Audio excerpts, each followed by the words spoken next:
Feed me more.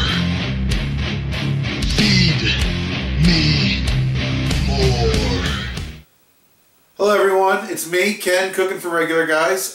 Today we're going to do something a little bit different. Typically I do a lot of big meals. Today we're going to do something a little bit more snacky. I'll tell you why in a second. First of all, a quick little update on me and my DDP yoga journey. I weighed myself in this morning, a couple days before my 60-day mark, and I reached my 60-day goal a couple days early. I've lost a total of 40 pounds so far. Yes, thank you. So on to today. What we're going to do with something snacky is because this weekend I'm actually going away on a hiking trip, and I wanted something I could bring with me. I didn't want something I'd have to make all non-stop, and plus I've been eating a lot of salads to help reach my goal. So today we're going to make a gluten-free Chex Mix. Chex Mix is something that I grew up with in my family. It was always a big thing around the holidays. Lots of Chex Mix, but all those products have gluten. So what we're going to do today is use a lot of products that are gluten-free to do the same thing.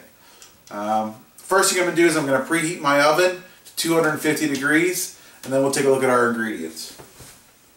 Okay, let's start off by looking at some of our actual Chex Mix ingredients, not the sauce that we're going to pour over it. I'm going to use a mixture of both gluten-free corn Chex and gluten-free rice Chex. I also found these I'm going to try out. These are gluten-free bagel chips. I got these at the grocery store. This is a cupful of roasted but unsalted raw peanuts. And I'm going to use about 5 bags of these. I just like to use these for snacks in general. These are 100-calorie Snyder's gluten-free pretzel sticks, but I think this will work pretty well in here. Now for the sauce that we're going to make to pour over and mix in with it, I'm going to use some extra virgin olive oil, some Leah and Perrin's Worcestershire sauce. Once again, I talked about this before in an earlier video. Make sure you look when you're getting Worcestershire sauce because some stuff doesn't contain gluten. Some garlic powder and some Celtic sea salt. So next thing we're going to do here is we're going to start mixing our dry ingredients in a big bowl. Well, big baking dish. Okay, to start off with, I'm going to put my corn Chex into my baking dish here. That's about 2.5 cups there. I'm going to put in a little bit more.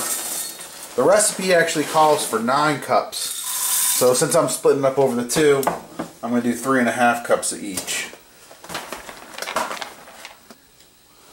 Next I'm going to put in 3.5 cups of the rice Chex.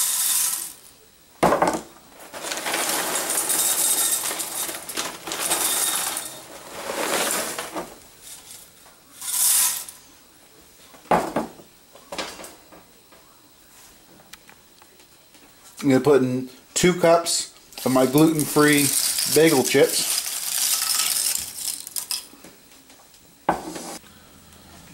I'm going to put in 2 cups of my gluten-free pretzel packs, which actually ends up to be about 400 calorie packs.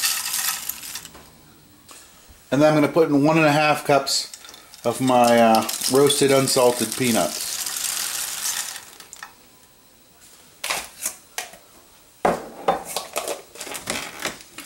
Now I'm going to set that aside for a second. Now I'm going to mix up my wet ingredients. First of all, in my really retro bowl here, I'm going to put 6 cups, or 6 tablespoons, sorry, not 6 cups, of the extra virgin olive oil.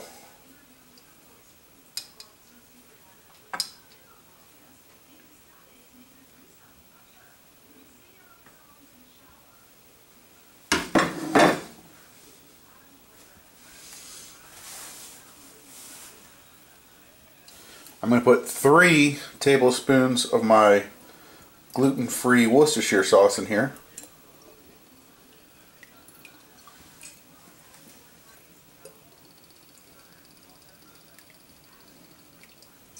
I'm going to add a dash more because I like that stuff.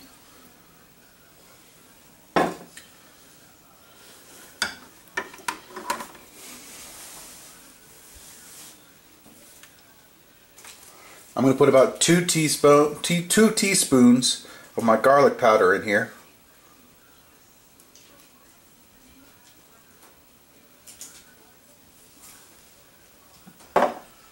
And about 2 teaspoons of my sea salt. I am just sort of eyeballing this.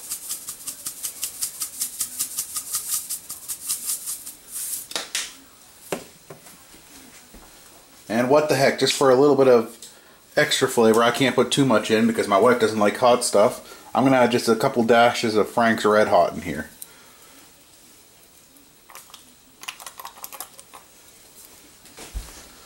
Now I'm going to go ahead and I'm going to mix this up.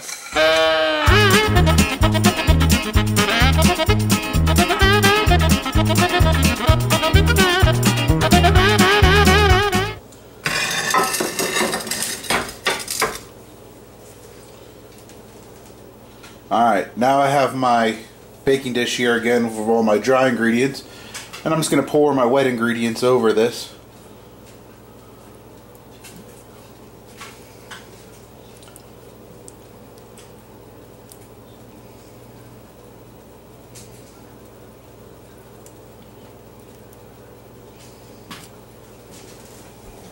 Set that to the side. And now I'm just going to mix it up some.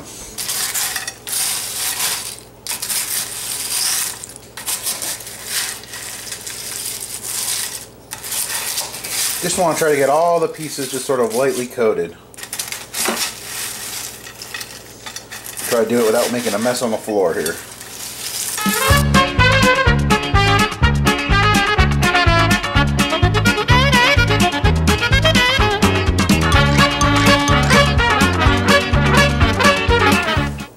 Okay, now I'm going to take that baking dish and I'm going to put it in the oven for 1 hour.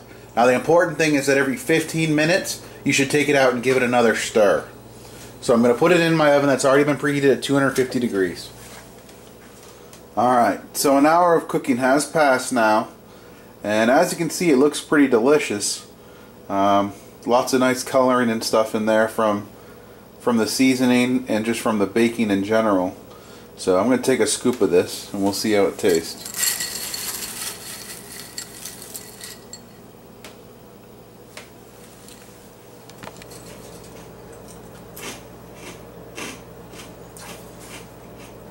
That's pretty good, just like my mom used to make.